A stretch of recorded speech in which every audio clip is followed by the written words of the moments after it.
اللہ کے سامنے بہایا گیا ہر آنسو دعا ہے، اور اللہ کو تمہارے ہر آنسو سے محبت ہے، پھر وہ آنسو صبر کرتے ہوئے بہایا گیا ہو یا پھر مایوسی اور ناراضگی سے بہایا گیا ہو، کیونکہ اللہ ہر آنسو کے پیچھے چھپی کہانی کو جانتا ہے، اور اس سے یہی کافی ہے کہ تم نے پھر بھی اس سے مانگا، بس پھر وہ غصہ نہیں کرتا، وہ عطا کر دیتا ہے، تڑپتے ہوئے دل کے لیے معجزے کر دیتا ہے، اور ساری ناراضگیاں اپنے کن پہ ختم کر دیتا ہے۔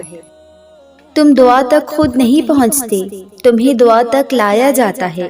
تمہارے دل میں کسی چیز کے لیے دعا کا خیال آنا اور تمہارے ہاتھوں کا دعا کے لیے اٹھنا ہی یہ نشانی ہے کہ اللہ تمہیں نوازنا چاہتا ہے۔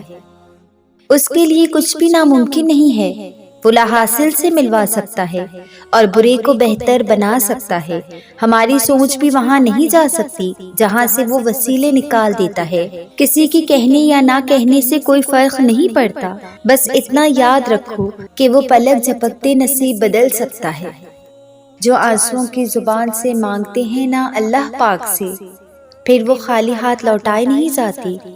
یہ وہ زبان ہے جو کن کہلوا لیا کرتی ہے۔ مانگ کر تو دیکھو آنسوؤں کی زبان سے، وہ معجزوں کا بادشاہ ہے، جب چاہے جس سے چاہے نواز سکتا ہے۔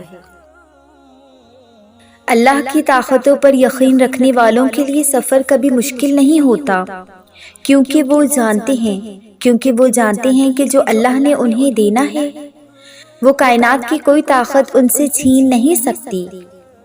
رب نے اگر دینا نہ ہوتا تو قرآن میں کن فیکن کا ذکر کیوں کرتا؟ یقین رکھو ساری دعائیں قبول ہوں گی انشاءاللہ۔